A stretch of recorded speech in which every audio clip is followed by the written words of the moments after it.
നമസ്കാരം. ദേവസൈനിയിലേക്കും ക്ഷേത്ര ഐതിഹ്യത്തിന്റെ പുതിയൊരു പങ്ക്തിയിലേക്കും ഏവർക്കും സ്വാഗതം. ഏറ്റുമാനൂർ ശ്രീ മഹാദേവ ക്ഷേത്രം ഭാഗം 2. ക്ഷേത്രത്തിലെ അതിപ്രസിദ്ധമായ 2 പ്രത്യേകതകളാണ് വലിയ വിളക്കും ഏഴര പൊന്നാനിയും. ഇവയുടെ വരവും വളരെ രസകരമായ സാഹചര്യങ്ങളിലാണ്. ക്ഷേത്രത്തിലെ ബലിക്കൽപുരയിൽ സ്ഥാപിച്ചിട്ടുള്ള വലിയ വിളക്ക് 5 തിരികളോടുകൂടിയ ഒരു കെടാവിളക്കാണ്. 4 പ്രധാന ദിക്കുകളിലേക്കും വടക്ക് കിഴക്കു ഭാഗത്തേക്കുമാണ് 5 തിരികൾ ഇട്ടിരിക്കുന്നത്. 1540 ഈ ദീപം സ്ഥാപിച്ചത്. പിന്നീട് ഇതുവരെ ഇത് കെട്ടിട്ടില്ല. സ്ഥലത്തെ ഒരു മൂശാരിയാണ് ഈ വിളക്ക് തീർത്തത്. തുടർന്ന് ക്ഷേത്രത്തിൽ സ്ഥാപിക്കാൻ ശ്രമിച്ചപ്പോൾ ക്ഷേത്ര അധികാരികൾ അദ്ദേഹത്തെ തടഞ്ഞു. ചിലർ മൂശാരിയോട് അത്രയും വലുപ്പമുള്ള വിളക്ക് തങ്ങൾ മുൻപെവിടെയും കണ്ടിട്ടില്ലെന്ന് പറയുകയും അത് എവിടെ സ്ഥാപിക്കണമെന്ന് ചോദിക്കുകയും ചെയ്തെങ്കിലും മൂശാരിക്ക് ഉത്തരം ഉണ്ടായിരുന്നില്ല. ആ സമയത്ത് പെട്ടെന്ന് ക്ഷേത്രത്തിനകത്ത് നിന്നൊരാൾ തുള്ളി വന്ന് മൂശാരിയുടെ കയ്യിൽ നിന്ന് വിളക്ക് വാങ്ങി ദീപം ബലിക്കൽപുരയിൽ കൊണ്ടുപോയി സ്ഥാപിച്ചു. ആ സമയത്ത് ഒരു വൻ ഇടിമിന്നൽ ഉണ്ടാവുകയും വിളക്ക് എണ്ണയില്ലാതെ കത്തുകയും ചെയ്തു.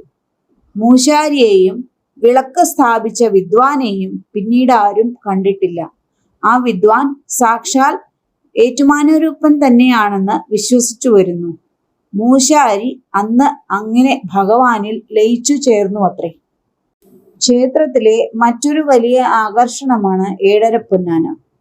പേര് സൂചിപ്പിക്കുന്നത് പോലെ തന്നെ 7 വലിയ ആനകളും ഒരു ചെറിയ ആനയും അടങ്ങുന്ന ഒരു ശില്പരൂപമാണിത്.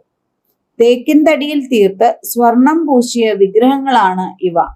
ആനകൾക്കൊപ്പം ഒരു സ്വർണ പഴക്കുലയും ഉണ്ടാക്കിയിരുന്നു. ഏഴര പൊന്നാന അഷ്ടദിക്പാലകരാണെന്നാണ് സങ്കല്പം. കുംഭമാസത്തിൽ ഉത്സവത്തിനിടയ്ക്ക് 8-ാം നാളിൽ നടക്കുന്ന ആസ്ഥാന മണ്ഡപ ദർശനത്തിൽ ഭഗവാന്റെ തിടമ്പിനൊപ്പം ഏഴര പൊന്നാനകളും പ്രദർശനത്തിന് വയ്ക്കും. ആറാട്ട് ദിവസം തീവെട്ടികളുടെ വെളിച്ചത്തിൽ 4 പേർ ചേർന്ന് ഇവയെ ശിരസിലേറ്റുന്ന പതിവുമുണ്ട്. വലിയ ആനകൾക്ക് 2 അടിയും ചെറിയ ആനയ്ക്ക് 1 അടിയുമാണ് ഉയരം.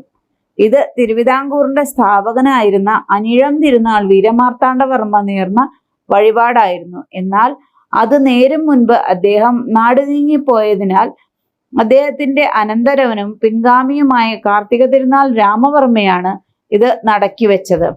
വാസ്തവത്തിൽ ഏഴര പൊന്നാന വൈക്കത്ത് നേരാൻ വെച്ചിരുന്ന വഴിപാടായിരുന്നത്രേ. തിരുവനന്തപുരത്ത് നിന്ന് വൈക്കത്തേക്ക് പോകുന്ന വഴിയിൽ ഏറ്റുമാനൂർ എത്തിയപ്പോൾ അല്പനേരം വിശ്രമിക്കാനും മറ്റുമായി രാജാവും ഭടന്മാരും കൂടി ഏറ്റുമാനൂർ അമ്പലത്തിലെ പടിഞ്ഞാറേ ഗോപുരത്തിലെത്തി. ഏഴര പൊന്നാനകളെ ഇറക്കി വെച്ച് അവർ വിശ്രമിച്ചു. എന്നാൽ പോകാൻ നേരത്ത് ആനകളുടെ ദേഹത്ത് നിന്ന് ഉഗ്രസർപ്പങ്ങൾ ഭണം വിടർത്തി നിൽക്കുന്നു. ഭയചകിതരായ രാജാവും ഭടന്മാരും അടുത്തുള്ള ഒരു ജ്യോത്സ്യരെ കൊണ്ട് പ്രശ്നം വെപ്പിച്ചു നോക്കി. അപ്പോൾ അവ ഏറ്റുമാനൂരിൽ തന്നെ സമർപ്പിക്കണമെന്നാണ് ഭഗവാന്റെ ആഗ്രഹമെന്ന് തെളിഞ്ഞു. തുടർന്ന് 1769 മെയ് മാസം 14-ാം തീയതി വെള്ളിയാഴ്ച ഒരു ശുഭമുഹൂർത്തത്തിൽ ഏഴര പൊന്നാനകളെ ഭഗവാന് നടക്കി വെച്ചു.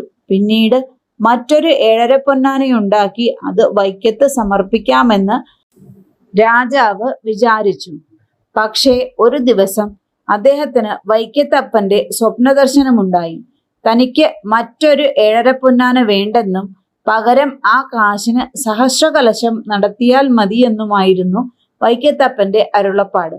പിറ്റേന്ന് തന്നെ രാജാവ് വൈക്കത്തേക്ക് പുറപ്പെട്ടു. വൈക്കത്തെത്തിയ അദ്ദേഹം ഏഴര പൊന്നാന നേരാൻ വെച്ച തുക കൊണ്ട് വൈക്കത്തപ്പന് സഹസ്രകലശം നടത്തുകയും ക്ഷേത്രത്തിലെ പ്രസാദമായ പ്രാതലുണ്ട് ആനന്ദ ദർശനം നടത്തി നാട്ടിലേക്ക് മടങ്ങുകയും ചെയ്തു. എന്നാൽ ഏഴര പൊന്നാന കൊടുത്തതിൽ വൈക്കത്തപ്പന് ഏറ്റുമാനൂരപ്പനുമായി പിണക്കമാണെന്ന് അടുത്ത കാലം വരെ ഭക്തർ വിശ്വസിച്ചു വന്നിരുന്നു. അതിന്റെ തെളിവായി ഏറ്റുമാനൂരുകാര് ആരും വൈക്കത്ത് അഷ്ടമി ദർശനത്തിനോ വൈക്കത്തുകാർ തിരിച്ച് ഏറ്റുമാനൂരിൽ ആസ്ഥാന മണ്ഡപ ദർശനത്തിനോ പോയിരുന്നില്ല. കൊട്ടാരത്തിൽ ശങ്കുണ്ണിയുടെ ഐതിഹ്യമാലയിൽ ഈ കഥ വിശദമായി പരാമർശിച്ചിട്ടുണ്ട്. എന്നാൽ ഈ സ്ഥിതിയിൽ മാറ്റം വന്ന് തുടങ്ങിയിട്ടുണ്ട്. ഇതിന്റെ തുടർച്ച അടുത്ത പംക്തിയിൽ. നന്ദി, നമസ്കാരം.